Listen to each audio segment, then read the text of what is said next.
Zach with Web3 Reviews. Thank you for being with us. Today is Tuesday, June 24th, and we're going to be talking about the crypto market. Let's go. Remember that none of this is financial advice. And just like that, the downtrend was over. Dude, it had only been 24 hours of XRP being below $2. And just like that, we're back up to $2.15. Did you take advantage of that price swing or no? Man, if that's not some summer of pain, 11-cent XRP bullshit, I don't know what is. I've been calling this the summer of pain, and here we go. In the summer of 2019, XRP was 17 cents to 22 cents the whole summer. Right now, XRP is sitting between $2 and $2.60. But during that XRP summer of pain, XRP went down and touched 11 cents. It was a one-day wick, maybe 24 hours. And if you didn't have your funds right, if you weren't sidelined, ready to buy, with the proper conviction, ready to hit buy, then it wasn't gonna happen, dude, because you were scared. Seriously, you felt like shit about the whole fucking summer. But 17 to 22 cents ended up being great buying opportunities. And $2 to $2.60 are great buying opportunities now. But if you got in below $2, if you got in at $1.93, $1.95, I commend you, bro. You're a fucking beast. You were out here buying when others were scared. You bought other people's fear. Good on you, man. Good on you. XRP back to $2.15. Bitcoin back to 105,000. And look at this. On the week, we are still down 2.23%. If we get back up to 108.5, we will have reclaimed everything that was lost this past week in Bitcoin. You know Michael Saylor's sitting there sweating. And he should be. He was the biggest loser in the dot-com bubble. And here we go again. Michael Saylor, going to be holding the bag for Bitcoin. We know Bitcoin people are selling their Bitcoin for XRP, man. We see whales moving Bitcoin onto exchanges. What do you think they're going to be selling it for, man? They're looking to get returns. These people aren't as tribal as they want you to believe. You think every Bitcoin maxi is tribal? You think Jack Muller is going to be tribal when it comes to him not getting his returns? I'll tell you for sure. He's going to want you to be tribal and for you to hold the bag so that way he could sell. And somebody said it about Arthur Brito, who's making some waves by returning to the market after all this time. People are saying, Arthur Brito's back. He's been gone for so long and now he's back. And they can't believe it. They're like, oh, he tweeted for the first time in forever.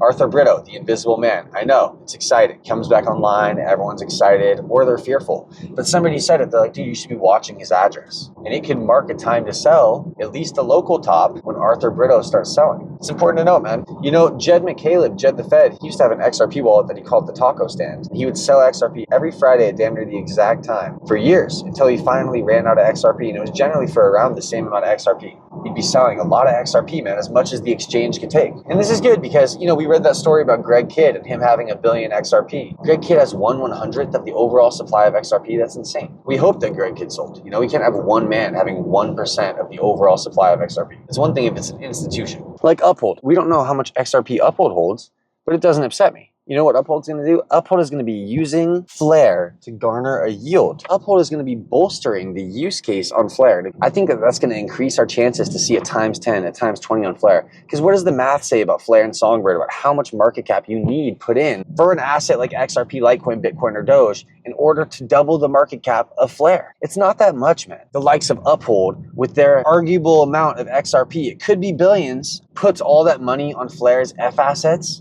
Flare could skyrocket in price, man, and I'm here for that world. I think that Flare is a great buy. Flare, 0.17 cents. We saw that it was 0.015 cents. So on the day, it's up 7%, and on the week, it's down 5%. It's following along with Bitcoin and the rest of the market. That's where we're at now, but volatility is good, and I see us getting volatile. I'm hyped up. Are you guys hyped up? The amount of institutional investors we have coming on, the amount of momentum we have building. Dude, Bretton Woods 2.0 coming out with XRP being at the heart of it for people like the IMF, USA, Japan, Bank of England, Bank of Canada, the BRICS nations.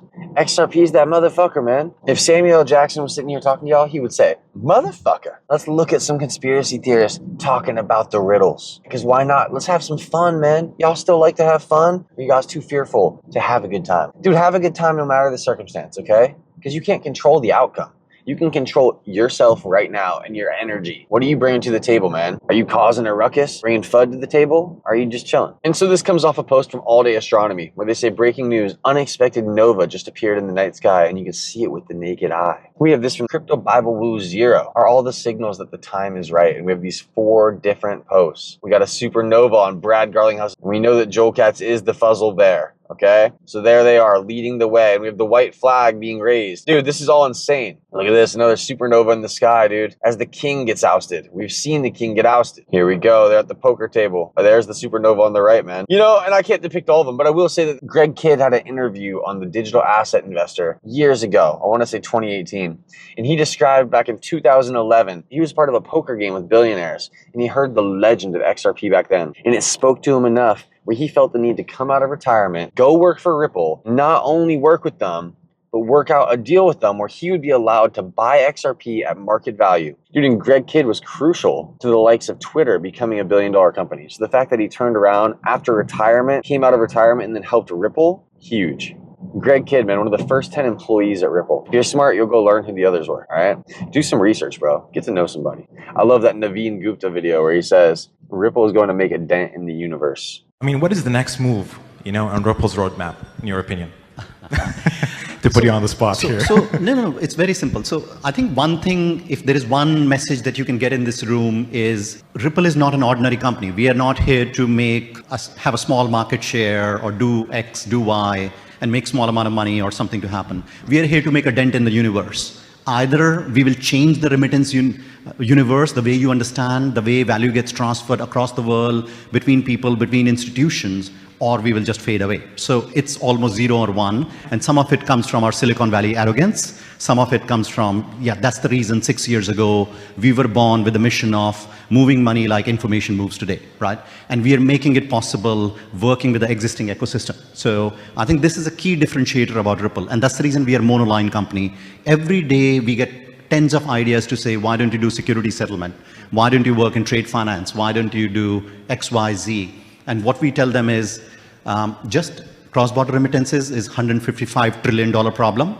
We'll solve this first. We'll make a difference to everybody who's present in this room. And once we have made the difference, then only we will look at something else. So we are like Google is for search, Ripple is for remittances. And that's what we're going to do. We're going to do it right, and we will not rest. Dude, that was like 10 years ago now. Are they doing it? I'd say they are, man. It's like you said, Ripple's either going to disappear or they're going to change the world. XRP is going to be helping to make that change, man. So here we have the bear right here again in the supernova. I mean, dude, and the supernova on the chart right here too. No, that says 2022, but look, it says August. The supernova is hitting that August right there. We're in June. All right. I mean, I still think we have a summer of pain. I really do. And look what Greg Kidd had to say here. It looks like this was on LinkedIn. He said, people thought I was nuts when I negotiated my deal at Ripple. Instead of focusing heavily on salary or stock, I wanted something different.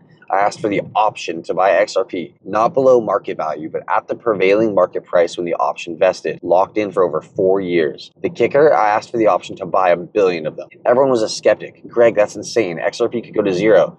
You'd have an option to buy something worthless. They weren't wrong about the risk. It could have gone to 0. But the way I saw it, 1, the downside was capped, an option I wouldn't exercise. 2, the upside was potentially massive, even with small price movements. I calculated that if XRP just went up by a single penny, that option suddenly represented $10 million in value. It was a bet on asymmetric upside, a bet on optionality itself. My average buy-in price ended up being under a penny. That crazy cost-free option, it turned out all right. I'll let you do the math, he says. Sometimes the most valuable thing isn't the guaranteed paycheck, but the option on future value, especially when you have conviction. Greg Kidd, man. He said this on June 17th, 2025. So like I said, back in 2018, 2017 maybe, I saw an interview on the Digital Asset Investors channel where Greg Kidd came on the channel, man, and he talked about the likes of Ripple and how he got involved, what it meant to him being who he was. And it was powerful, man. It was powerful that it meant so much to somebody of his stature. It meant so much to somebody on his social class. Because the social classes are based on finances, all right? And Greg Kidd's at the top of the fucking barrel, man. He bought 1 billion XRP under a penny, and right now it's sitting at $2. He says, you do the math. Jesus, bro. Greg Kidd fucking did it, dude. He came out of retirement to secure not only his retirement again, but his kids' retirement, his kids' retirement. Greg Kidd just secured that generational wealth again, dude. And when you're somebody who knows how to make a buck, you could say you're done, and then you see another opportunity, and you jump right back in, dude. That's how it goes. You're never done. You're an opportunity guy. Micah Paul, XRP, tweets this from Whale Alert, where it says that 1 billion USDT was minted at Tether's treasury. So Micah Paul says, steady lads, Tether is printing fake money. We all know what happens next. Y'all ready for this? No, in all seriousness, man, Tether prints this money and they put it on Bitcoin. And Bitcoin pumps. So there it is, dude. Listen, Tether prints the money, fake or not, they print it, and they can buy Bitcoin with their fake printed money, and then they have the Bitcoin in their reserves. So then all of a sudden, they got reserves. Crazy, man. I don't know how it works. I'm not an auditor, but I've always been of the team that said, man, what Tether's doing doesn't seem quite right. Do they have the reserves to back what they're printing, or are they just full of shit, dude? I've always been of the notion that they're full of shit. But we're here, and we're going with what we got. We got more conspiracies. Stevie XRP said, you sleeping tonight? 422 to 622. June is the 4th month on Romulus. This was from Mr. Poole back on 422-2021. So we're really drawing strings here, man. We were really drawing strings. But I like it, dude. I like as a community that we're never going to fade the pool. The crypto philosopher tweeted this and he said, XRP will probably just happen overnight. Never fade the pool. Never fade the pool, buddy. Okay, here we go. CZ Binance is telling us to remain bullish. He says, remember, by definition, everything before the next all-time high is just a dip. The obvious question is, will there be a next all-time high? Only a small number of strong coins will do that. Look for long-term staying power and growth potential. And Uptown Saul says, show me something built to last, something built to try. We know XRP is built to last, man. Naveen Gupta. Ripple's going to make a dent in the universe, and it is. XRP is here to stay. It's not going anywhere. We have a video from Not Financial Advice here. Now, this is 3 minutes long. It says, was 589 coded into Bitcoin before XRP? Let's watch it, man. This guy puts out good videos. This has to be one of the craziest 589s hidden in plain sight I've ever seen. How do you explain this one? I think the macro trends around crypto are very, very, very positive. We can debate, how quickly those things are going to happen. You guys, that was intentional. I don't know who we're waiting for at CNBC to give us confirmation because that'll never happen. So I'm going to say it again. That was intentional. That is an impossible coincidence. Credit to XRP Drops for that find. But you know what's even more interesting about that? It's not an XRP that 589 is sitting beneath in the video. It's a Bitcoin. And that got me thinking. Since Bitcoin and XRP are complementary, as I discussed in this video, because Bitcoin's proof-of-work energy consumption is by design to generate real value, and how it will be sent over the clean green consensus protocol of the XRP ledger, making them complementary. And also in this video, how the colors of the Bitcoin and Ripple logos were likely chosen because they match ionized liquid gold and silver, which implies the hidden relationship of gold store of value and silver payments, again making them complementary. This all meant to me there was likely a singular effort behind the creation and direction of both of these world-changing cryptos that simply isn't stated publicly, but that the pieces are there to put together. Could that explain why the first time the Bitcoin source code was ever posted in a public forum was 589? May 809? If everything is way more orchestrated behind the scenes than we realize, could it have been a clever team of cryptographers who enjoy riddling, who not only built Bitcoin, but who started the whole 589 thing to begin with? To kick things off with a subliminal 589 embedded into Bitcoin itself? Satoshi didn't stick around for long, by the way. He sent his last ever email on April 23rd, 2011, saying he was moving on to other things. Okay, what happened exactly 5 years, 8 months, and 9 days after Satoshi's last email? Brad Garlinghouse was named CEO of Ripple.